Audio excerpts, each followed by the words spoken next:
Tony, buenos días. ¿Qué tal, Sergio? ¿Qué tal? Buenos días. Enhorabuena. Gracias. Antes de ir a la plaza del ayuntamiento a hacer tu mascletá, ahora vas a ver todos los procesos de fabricación. Como verás, la pirotecnia pues está separada en varias zonas, unas zonas de trabajo, otras zonas de mezcla, otras zonas de semi-elaborado y por último la última zona de producto terminado. Bueno, ves que se está fabricando lo que son las conexiones para los truenos. Esto luego es lo que vamos a ver en la plaza del ayuntamiento, que son los grupos que se cuelgan. ¿Qué tipo de masclets vamos a utilizar? Nos has diseñado una mascleta con 3 calibres diferentes, calibre 2, calibre 4, que es este que estamos viendo, y el calibre 5.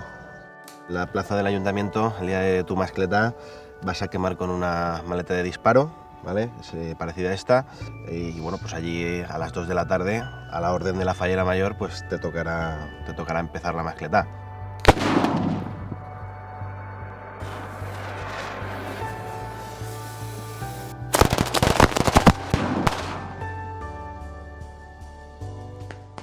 Bueno, de momento empieza con traca valenciana, empiezas bien, como tiene que ser. Has introducido los silbatos, y eso está muy bien para el acompañamiento de la mascleta. Sí.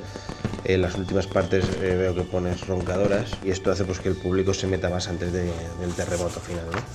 Esta es la manera en la que se va a montar.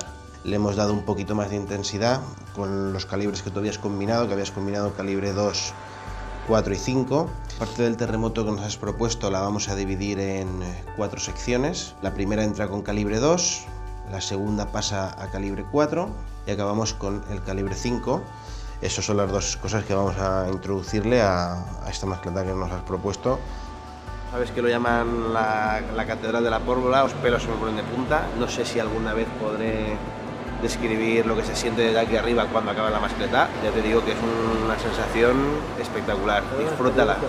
Disfrútala mucho, vive cada minuto de ese día y vamos, intentaremos estar ahí contigo para lo que necesites. Muchas gracias, Tony.